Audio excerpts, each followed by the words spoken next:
कहानी की शुरुआत होती है रेमंड नाम के एक बेहद आलसी लड़के से, जो इस वक्त फिशिंग करने के मूड से एक लेक के किनारे आकर बैठा। अभी अभी स्कूल में रेमंड की जमकर बेइज्जती हुई थी और अब वो सबको 4-5 अतरंगी मछलियां पकड़ के दिखाना चाहता था कि वो एकदम नल्ला नहीं है। जब वो लेक के पास अपनी साइकिल पर पहुंचा तो बहुत सारी चिड़िया उसे रास्ता दिखाने लगी, मानो उसे किसी खास जगह तक ले जाना चाहती हूँ। तभी उसे एक बड़ा सा मेंढक दिखा और वो उसे पकड़ने भागा, लेकिन मेंढक झील में कूद गया। अपना कांटा पानी में डालकर वो लेक के किनारे पर ही लेट गया और जोर जोर से बोलते हुए सोचने लगा कि बस कुछ ऐसा हो जाए कि जिंदगी में कुछ ना करना पड़े और सब कुछ मिल जाए जो भी चाहिए हो। उसके इतना कहते ही उसका फिशिंग वाला कांटा अपने आप ही खिंचकर एक अजीब सी चीज में जाकर फंस गया। उसने खींचने की कोशिश की और जब उसने ध्यान से देखा तो एक अजीब सा जीव सामने आया। रेमंड अब पेड़ों के पीछे छुपते छुपाते उसके करीब जाने लगा। वो समझना चाहता था कि ये चीज क्या है। उसने जीव की तरफ पत्थर फेंका तो उसने पत्थर को पकड़ लिया। फिर वो बोलने भी लगा। उसने अपना नाम बेली बताया और कहा कि मैं एक जादुई घिया हूँ। पहले तो रेमंड डर गया, लेकिन फिर उसे दादी की कहानी याद आई।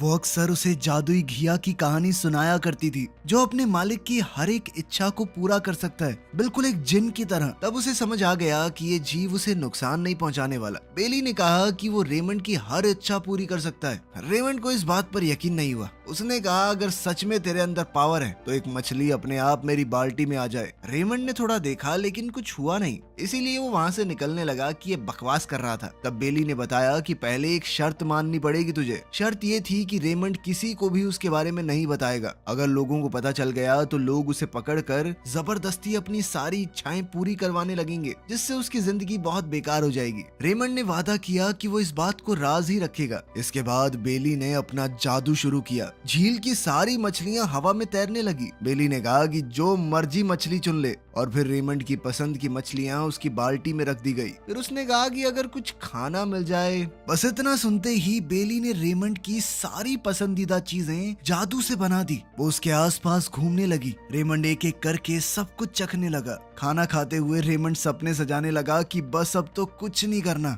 जिंदगी भर आराम से एकदम मजे से जीऊंगा मैं। अब रेमंड को थोड़ा और समझने के लिए कहानी वक्त में पीछे जाती है। इस वक्त रेमंड दुनिया को बचाने का सपना देख रहा था। जब पृथ्वी पर एक बहुत बड़ी मुसीबत आ गई तो रेमंड अपनी स्पेसशिप में गया और सबको बचा लिया। लेकिन तभी अचानक उसे अपनी दादी की आवाज सुनाई दी और फिर भाई साहब नींद से जाग गए। उसकी छोटी बहन सोफी भी उसके ऊपर चीख रही थी कि स्कूल के लिए उठना पड़ेगा अब। सोफी ने याद दिलाया कि उनके माँ बाप एयरपोर्ट जा रहे हैं। रेमंड तुरंत उनसे मिलने भागा और अपने माँ बाप से कहा कि ऑल द बेस्ट, ध्यान से जाना। माँ ने कहा कि चलो जाने से पहले तुमसे मिलना तो हुआ, लेकिन पापा ने सख्ती से कहा कि स्कूल के लिए लेट हो जाओगे, जल्दी निकलो। इसके बाद वो स्कूल के लिए निकल गया और रास्ते में अपने दोस्तों से मिला। तब सूजी ने उससे पूछा कि तुमने मैथ्स के टेस्ट की तैयारी की है। रेमंड भाई साहब को तो तब टेस्ट के बारे में याद आया। अब वो बस यही सोच रहा था कि भगवान करे टीचर मुझे बुलाए ही ना। लेकिन क्लास में टीचर ने सबसे पहले उसे ही बोर्ड पर बुलाया। रेमंड ने सच बताया कि मैम मैं तैयारी नहीं कर पाया, मैं अपने मम्मी पापा की मदद कर रहा था, वो जा रहे थे कहीं पे। लेकिन इस बात से टीचर को फर्क नहीं पड़ा। उसने पूरी क्लास के सामने रेमंड को सजा दी ताकि सभी बच्चों को समझ आए कि बिना पढ़े आने का नतीजा क्या होता है। ये पहली बार नहीं था। रेमंड अक्सर पढ़ाई को नजरअंदाज ही करता था, इसीलिए उसके नंबर भी कम आते थे। क्लास के बोर्ड पर भी उसके नाम के आगे बस एक स्टार लगा हुआ था। लेकिन रेमंड खुश था कि चलो एक स्टार तो है मेरे पास। वो ज्यादातर समय उल जलूल सपने देखने में बिताता। उसने अपने दोस्तों को अपना साइंस प्रोजेक्ट के लिए बनाया हुआ रॉकेट का डिजाइन दिखाया, लेकिन जॉन ने उसका मजाक उड़ाया और कहा कि ऐसा रॉकेट बनाना बहुत मुश्किल है। ये सुनकर रेमंड उदास हो गया और वहाँ से चला गया। घर पहुंचकर उसने सुना कि दादी सोफी को एक जादुई घिये की कहानी सुना रही है, जो हर एक इच्छा को पूरी कर सकता है। रेमंड ने ये कहानी न जाने कितनी बार सुनी हुई थी, तो वो इसे नजरअंदाज करके अपने कमरे में चला गया। उसने एक जगह बैठकर होमवर्क करने की बहुत कोशिश की, लेकिन बार बार नींद की झपकी आ जाती। फिर वो मछली पकड़ने उसी लेक पर पहुंच गया जहां से कहानी की शुरुआत हुई थी। खैर, बेली का जादू से बनाया हुआ खाना खाने के बाद रेमंड ने आसमान की तरफ देखते हुए कहा, यार मैं हमेशा से उड़ना चाहता था। इतना सुनते ही बेली ने जल्दी से थोड़ा दूर जाकर जादू से एक प्लेन बना दिया और कहा कि मास्टर बैठो इसमें। बेली ने पायलट सीट पर बैठकर प्लेन को उड़ाया और आसमान से अपने शहर का नजारा देखकर रेमंड बहुत खुश हुआ। वो आसमान में पक्षियों के साथ उड़ रहा था। रेमंड की सपनों भरी दुनिया असलियत में बदलने लगी। उसने बेली से कहा कि मुझे स्कूल ले चलो ताकि मैं अपने दोस्तों को पकड़ी हुई मछलियां दिखा सकूं। स्कूल पहुंचकर उसने शॉन और डैन को मछलियां दिखाई। दोनों बहुत इम्प्रेस हो गए। उसने मछलियां प्रोफेसर लू को भी दिखाई और फिर घर लाकर एक्वेरियम में रख दी। घर पर वो बेली से बात कर रहा था कि तभी सोफी कमरे में आ गई। उसने पूछा कि वो किससे बात कर रहा है। रेमंड ने तुरंत बहाना बना दिया कि तू तो मुझे जानती है, मैं अजीब सा हूँ, खुद से ही बात कर रहा था। लेकिन सोफी नहीं मानी और वो कमरे में उस जीव को ढूंढने लगी। सोफी बेड के नीचे घुसकर बेली को पकड़ने की कोशिश करती रही। बेली भी बचकर भाग रहा था। सोफी उसकी तरफ लपकी और उसने सोचा कि मैंने बेली को पकड़ लिया, लेकिन ये तो दादी का पैर था। इसके बाद दादी ने उसे बेड से बाहर निकाला और अपने साथ नीचे ले गई कि पढ़ने दे भाई को। उनके जाने के बाद रेमंड ने बेली को ढूंढा। बेली कंबल के नीचे सो रहा था। खैर अगली सुबह रेमंड लाइब्रेरी गया और हैना से एक किताब लेने की कोशिश की, लेकिन हैना ने बताया कि वो किताब नहीं मिल सकती क्योंकि फ्रेड जिसे वो पसंद करती है उसने पहले ही किताब को रिजर्व कर लिया था। रेमंड ने हैना से कहा कि यार वो किताब बहुत जरूरी है, मुझे बायोलॉजी का टेस्ट है, उसकी तैयारी करनी है, इस बार फिर से पनिशमेंट मिलेगी वरना। लेकिन हैना ने देने से मना कर दिया। ये सुनकर रेमंड बहुत परेशान हो गया। तब बेली ने मदद करने का फैसला किया। उसने अपनी जादुई ताकत से वो किताब सीधा रेमंड के बैग में पहुंचा दी। जब रेमंड ने देखा कि ये किताब उसके बैग में आ गई है तो वो घबरा गया। उसे डर लगा कि अगर किसी को पता चल गया कि ये बुक उसके पास है तो सजा मिल सकती है उसे। अभी अचानक शॉन पीछे से उसके पास आया और रेमंड डर गया। शॉन ने उसे चेस खेलने के लिए बुलाया। रेमंड ने कहा कि मुझे पहले एक जरूरी काम करना है। उसने किताब चुपके से लाइब्रेरी से बाहर फेंक दी और बेली से कहा कि इसे उड़ा के वापस भेज दे। इसके बाद वो शॉन के साथ चेस खेलने लगा। चेस खेलते वक्त रेमंड ने मजाक में कहा कि बेटे हराऊंगा तुझे,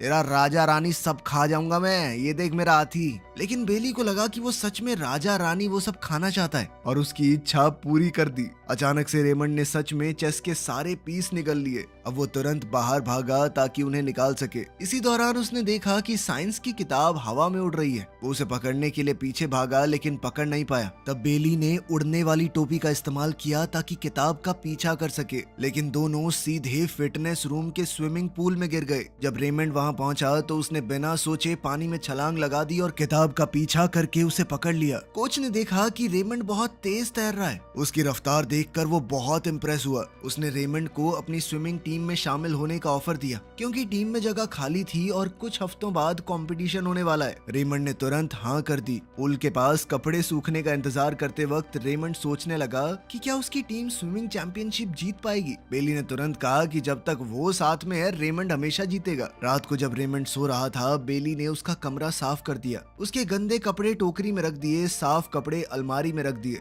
और स्कूल का सामान भी ठीक से सेट कर दिया। सब कुछ ठीक करने के बाद बेली आराम करने चला गया। अगली सुबह उसने रेमंड को जल्दी उठा दिया ताकि वो स्कूल के लिए लेट ना हो जाए। जब दादी ने देखा कि रेमंड बिना जगाए नाश्ता कर रहा है तो वो बहुत खुश हुई। उन्हें लगा कि रेमंड सुधरने लगा है। पहली बार रेमंड को स्कूल के लिए जल्दबाजी नहीं करनी पड़ी। उस दिन गर्मी बहुत ज्यादा थी तो बेली को लगा कि कुछ करना पड़ेगा, तो वो खुद ब खुद साइकिल को चलाने लगा ताकि रेमंड बिना पसीना आए स्कूल पहुंच सके। बेली की मदद से धीरे धीरे रेमंड क्लास में अच्छा करने लगा और प्रोफेसर लियू भी उसकी प्रोग्रेस से काफी इंप्रेस हुई। वो एक बेहतर स्टूडेंट बनने लगा। धीरे धीरे टेस्ट के अंदर उसके नंबर भी सुधरने लगे। स्विमिंग प्रैक्टिस में भी बेली ने छुपकर उसकी मदद की। वो पानी के नीचे रहकर रेमंड को तेज तैरने में सहारा देता। जब रेमंड ने रिकॉर्ड टाइम में प्रैक्टिस पूरी कर ली तो कोच को यकीन ही नहीं हुआ। उसने रेमंड की बहुत तारीफ की।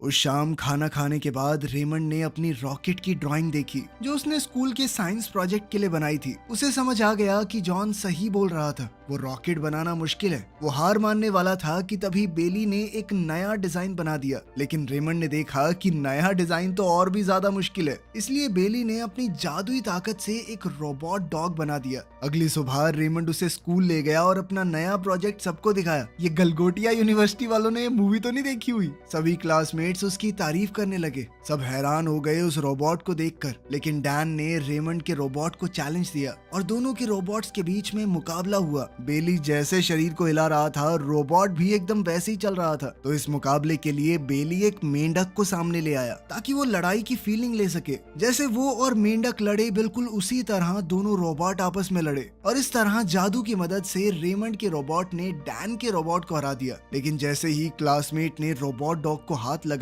तो वो हिलने लगा और काम करना बंद कर दिया। एक तरह से टूट ही गया था वो। ये देखकर रेमंड बहुत नाराज हो गया। उसने बेली से कहा कि इतना कमजोर रोबोट कौन बनाता है और उसे जल्दी से रोबोट को ठीक करने को कहा। बाद में घर लौटते वक्त दोनों एक खिलौनों की दुकान के सामने से गुजरे। दोनों ने सोचा कि अंदर जाके देखते हैं क्या खास है। जैसे ही रेमंड अंदर गया उसकी आंखें चमक उठी। वहाँ रिमोट से चलने वाले हेलीकॉप्टर और बहुत ही अजीबोगरीब नई तरह के रोबोट थे। रेमंड इतना खुश हुआ कि अपनी एक्साइटमेंट को रोक ही नहीं पाया। तभी अचानक उसका सामना डैन से हुआ। डैन ने कहा कि मैंने तुम्हें दुकान में जाते हुए देखा था, इसीलिए वो भी उसके पीछे आ गया। उसने रेमंड पर इल्जाम लगाया कि तुमने वो रोबोट डॉग कहीं से खरीदा है ना, तुमने खुद नहीं बनाया, राइट? रेमंड को उसके सवालों से बचना मुश्किल लगने लगा, इसीलिए वो तुरंत दुकान से भाग गया। रेमंड को परेशान देखकर बेली ने सोचा कि वो अपने मालिक को खुश करेगा। उसने अपनी जादुई शक्तियों से दुकान के सारे खिलौनों को जिंदा कर दिया और उन्हें रेमंड के घर जाने का हुक्म दिया। जब तक दुकान का मालिक समझ पाता तब तक सारे खिलौने वहाँ से गायब हो चुके थे।